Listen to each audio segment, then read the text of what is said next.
दोस्तों, क्या आप जानते हैं कि आपका खाना आपके पेट के अंदर सच में पच भी रहा है या असल में वो पड़े पड़े सड़ रहा है? शायद आपके पास इसका 100% गारंटेड जवाब ना हो, लेकिन शायद आप ये जरूर जानते होंगे कि हम में से अधिकतर लोग आज के वक्त में अक्सर लेजी, अनप्रोडक्टिव और ऐसा फील करते हैं जैसे हमारे अंदर एनर्जी ही ना बची हो कुछ भी काम करने की। हमारा ब्रेन तो प्रोडक्टिव और एनर्जाइज्ड रहना चाहता है, लेकिन अफसोस हमारी बॉडी हमारा बिल्कुल भी साथ नहीं देती और फिर हम सीधा लग जाते हैं अपने माइंड, थिंकिंग और काम या स्टडी करने के तरीके को चेंज करने में, जबकि इसकी रूट कॉज कुछ और ही होती है। यानी अधिकतर समय इसकी प्रॉब्लम आपका माइंड या बाहर का वेदर नहीं होता, बल्कि आपका पेट और डाइजेस्टिव सिस्टम भी होता है। दोस्तों, रिसर्चर्स और डॉक्टर्स हम ह्यूमंस के पेट को हमारा सेकंड ब्रेन भी कहते हैं, और वो इसलिए क्योंकि हम कैसा खाते हैं, कब खाते हैं, किस तरह से खाते हैं, ये सब हमारे मूड, लाइफ और हम डेली कैसा परफॉर्म करेंगे, इन सब चीजों को डायरेक्टली रोज अफेक्ट करके डिसाइड करता है कि हमारा दिन कैसा जाएगा। worlddata.info की एक रिपोर्ट के अकॉर्डिंग इंडिया में ऑन एन एवरेज बहुत ही कम लोग 70 साल की उम्र से ज्यादा जी पाते हैं और शायद ही कोई 100 साल से ज्यादा जीता है। इवन आपने देखा होगा पिछले कुछ सालों से तो यंग लोगों की कम उम्र में ही डेथ हो रही है, लेकिन वहीं जापान के ओकिनावा शहर में लोग 100 साल की उम्र से भी ज्यादा नॉर्मली जीते आ रहे हैं और अपने बुढ़ापे में भी वो एनर्जाइज्ड फील करते हैं। इसीलिए यहाँ ऐसे बहुत ही कम लोग हैं जो 100 साल से कम जीते हैं, और इसका सीक्रेट वो अपने खाने के तरीके और फिजिकली एक्टिव रहने को बताते हैं। आइए हम जानते हैं कि यहाँ के कल्चर में लोग ऐसा क्या खाते हैं और कैसे खाते हैं जिससे ये लोग बाकी दुनिया के मुकाबले ज्यादा खुश और लंबा जीते हैं और 80 साल की उम्र में भी एक 20 साल के जवान पर्सन की तरह एनर्जी के साथ काम करते हैं। तो उसके लिए हमें सबसे पहले ये समझना होगा कि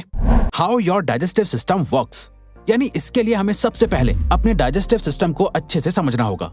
दोस्तों, डाइजेस्टिव सिस्टम उन ऑर्गन्स के कलेक्शंस को कहा जाता है जो खाने को चबाने से लेकर पचाने में मदद करते हैं। डाइजेस्टिव सिस्टम गैस्ट्रोइंटेस्टिनल ट्रैक्ट से मिलकर बनता है, जिसमें फूड पाइप यानी एसोफेगस, इंटेस्टाइन्स, लिवर, पैंक्रियास और गॉल ब्लैडर शामिल होते हैं। गैस्ट्रोइंटेस्टिनल ट्रैक्ट मुंह से लेकर एनस तक के रास्ते को कहा जाता है। दोस्तों, गैस्ट्रोइंटेस्टिनल ट्रैक्ट के बीच आने वाले सभी ऑर्गन्स हॉलो यानी खोखले होते हैं, जिसकी मदद से ही खाना मुंह से लेके एंड पॉइंट तक पहुंचता है और हमारे खाने का डाइजेशन शरीर में खाने के एंटर होते ही शुरू हो जाता है। दोस्तों, ये प्रोसेस कॉम्प्लेक्स और इजी दोनों ही होता है, लेकिन ये नॉर्मली होता बेसिक 6 स्टेप्स में ही है, जिसमें स्टेप 1 होता है आपका माउथ, यानी डाइजेस्टिव प्रोसेस असल में मुंह में खाना एंटर होते ही शुरू हो जाता है। जैसे ही आप खाने को चबाने लगते हैं, आपका सैलिवरी ग्लैंड सलाइवा प्रोड्यूस करने लगता है। सलाइवा एक तरह का डाइजेस्टिव जूस होता है जिसे लार भी कहा जाता है, और इस सलाइवा के अंदर खाने में मौजूद स्टार्च को ब्रेक डाउन करने वाले एंजाइम्स मौजूद होते हैं, जो आपके खाने का मॉइस्चर बढ़ा देता है और खाना इजीली आपके एसोफेगस से रिलीज हो जाता है। नाउ, जब आप एक बार खाने को चबा लेते हैं और अपने एसोफेगस से रिलीज करते हैं, तब स्टेप 2 में पेरिस्टल्सिस की मदद से खाना एसोफेगस से होते हुए आपके पेट यानी आपके स्टमक में पहुंच जाता है। पेरिस्टल्सिस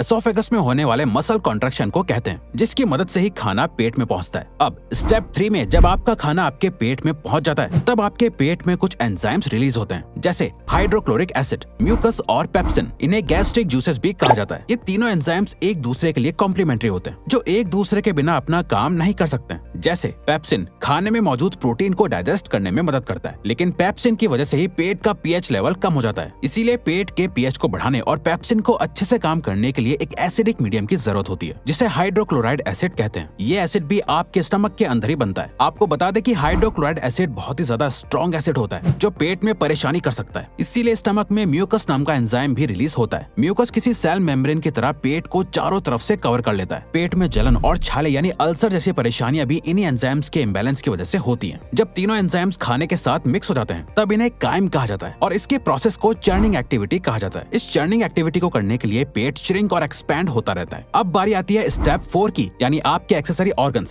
pancreas, liver and gall bladder की। डाइजेस्टिव सिस्टम में इन एक्सेसरी ऑर्गन्स का भी इक्वली कंट्रीब्यूशन होता है। पैंक्रियास भी एक डाइजेस्टिव एंजाइम रिलीज करता है, जो कार्बोहाइड्रेट्स, प्रोटीन और फैट को ब्रेक डाउन करने में मदद करता है। पैंक्रियास इस एंजाइम को स्मॉल ट्यूब्स और डक्ट्स की मदद से स्मॉल इंटेस्टाइन में डिलीवर करता है। लिवर असल में बाइल नाम का जूस रिलीज करता है, जो फैट और विटामिन डाइजेस्ट करने में मदद करता है। ये बाइल जूस बाइल डक्ट्स की मदद से गॉल ब्लैडर और स्मॉल इंटेस्टाइन में स्टोर हो जाता है। अब जो बाइल जूस लिवर से गॉल ब्लैडर में स्टोर होता है, वो हर खाने और मील के बाद स्क्वीज होकर स्मॉल इंटेस्टाइन में डिलीवर हो जाता है। दोस्तों, इन तीनों एक्सेसरी ऑर्गन्स का कनेक्शन अल्टीमेटली स्मॉल इंटेस्टाइन से होता है। ये तीनों ही इंपॉर्टेंट एंजाइम्स को स्मॉल इंटेस्टाइन तक पहुंचाते हैं। स्टेप 5 में स्टमक यानी पेट में खाना 4 से 5 घंटे रहने के बाद धीरे धीरे स्मॉल इंटेस्टाइन में जाने लगता है। खाना स्मॉल इंटेस्टाइन में एंटर होने के बाद एक्सेसरी ऑर्गन्स द्वारा प्रोड्यूस किए गए एंजाइम्स से मिल जाता है। जैसे कि हमने पहले बताया कि ये एंजाइम्स प्रोटीन, कार्बोहाइड्रेट और फैट को और ब्रेक डाउन करने में मदद करते हैं। स्मॉल इंटेस्टाइन फूड में मौजूद पूरे मॉइस्चर को एब्जॉर्ब कर लेता है, जिसके बाद स्मॉल इंटेस्टाइन में पेरिस्टाल्सिस मूवमेंट्स होती हैं, जो खाने को आगे की तरफ धकेलती हैं, जिस बीच खाने के न्यूट्रिएंट्स ब्लड सेल्स तक पहुंच जाते हैं और इस तरह से खाना पूरी तरह से डाइजेस्ट हो जाता है।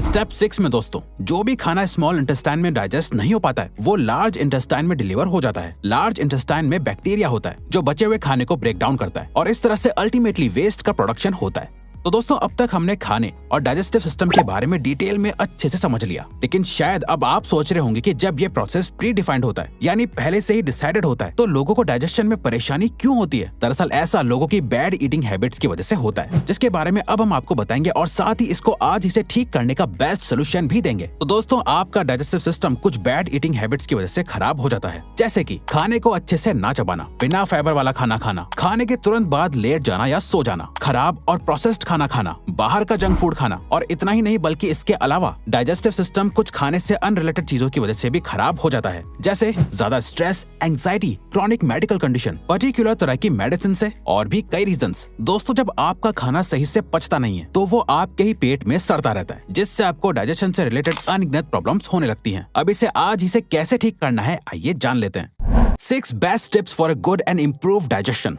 इस मेजर प्रॉब्लम को सॉल्व करने के लिए हम आपको कुछ बेस्ट तरीके और टिप्स बताएंगे। नंबर 1, अपने खाने को अच्छे से चबाना। जैसा कि हमने आपको पहले बताया कि डाइजेशन का प्रोसेस मुंह से शुरू हो जाता है, इसीलिए आपको अपना खाना अच्छे से चबाकर खाना चाहिए। जब आप अपना खाना अच्छे से चबाते हैं तो खाने का 40% डाइजेशन मुंह में ही हो जाता है, जिसके बाद आपके बाकी पार्ट्स के लिए डाइजेशन और ज्यादा आसान हो जाता है। और तो और आयुर्वेद में भी कहा गया है कि आपको अपने खाने के निवाले को कम से कम 32 बार चबाना चाहिए। नंबर 2, खाना खाने के तुरंत बाद कभी भी ना लेटना। आजकल की बिजी लाइफ में लोग थक के खाना खाने के तुरंत बाद लेट जाते हैं या सो जाते हैं। ऐसा करने से खाने के डाइजेशन में प्रॉब्लम आती है। जैसा कि हमने आपको बताया कि पेट में एक चर्निंग एक्टिविटी होती है, जिसके लिए स्टमक श्रिंक और एक्सपैंड होता है। अगर आप खाना खाने के तुरंत बाद लेट जाते हैं तो इस चर्निंग एक्टिविटी को कंप्लीट होने में बहुत वक्त लग जाता है, जिससे अल्टीमेटली लोगों को जलन और एसिडिटी और गैस जैसी प्रॉब्लम्स होने लगती हैं। नंबर 3, ज्यादा से ज्यादा फाइबर वाला फूड खाना। आपको अपने खाने में हर बार कोई फाइबर वाला फूड जरूर खाना चाहिए। फाइबर वाला खाना खाने से डाइजेशन सिस्टम इंप्रूव होता है। फाइबर वाले फूड इजीली पूरे GI ट्रैक्ट में ट्रैवल कर लेते हैं और ये फूड बुरे बैक्टीरिया को भी रिमूव यानी खत्म करने में मदद करते हैं। नंबर 4, खाना खाते वक्त बहुत कम पानी पीना। आपने सुना होगा कि खाना खाने के तुरंत बाद पानी नहीं पीना चाहिए। ये सही बात है, क्योंकि पानी पीने से पेट में बनने वाले एंजाइम्स डाइल्यूट हो जाते हैं, जिससे अल्टीमेटली डाइजेशन पर फर्क पड़ता है। इसीलिए खाना खाने के 30 मिनट बाद ही आपको पानी पीना चाहिए। नंबर 5, प्रोसेस्ड और जंक फूड को बिल्कुल भी नहीं खाना चाहिए। दोस्तों, जंक फूड हमारे डाइजेस्टिव सिस्टम के लिए बहुत ही ज्यादा हार्मफुल होते हैं, क्योंकि इन जंक और प्रोसेस्ड फूड में किसी भी तरह के न्यूट्रिएंट्स या विटामिन नहीं होते हैं, जिस वजह से इन्हें डाइजेस्ट करने के लिए आपकी बॉडी को अपनी एनर्जी और न्यूट्रिएंट्स इस्तेमाल करने पड़ते हैं। इसको आप इस इक्वेशन से समझ सकते हैं। More processed food is equal to less energy for you. Number 6, daily exercise. दोस्तों, डेली एक्सरसाइज हर चीज के लिए बेनिफिशियल होती है। एक्सरसाइज करने से आपकी बॉडी का ब्लड सर्कुलेशन अच्छा होता है, जिससे बॉडी में फ्रेशनेस आती है, digestion, physical and mental health सही रहती है और स्ट्रेस एंड एंजाइटी लेवल भी कम हो जाता है, जो अल्टीमेटली फूड डाइजेशन में मदद करता है और इससे आप यंग और डेली एनर्जाइज्ड भी रहते हो। तो ये वीडियो यहीं खत्म होती है। अब अगर आपको ये वीडियो अच्छी लगी तो वीडियो को लाइक और चैनल को सब्सक्राइब करके हमें सपोर्ट करो और बेल नोटिफिकेशन ऑन कर लीजिएगा ताकि आप आने वाली वीडियोस मिस ना कर पाओ। Thank you for watching.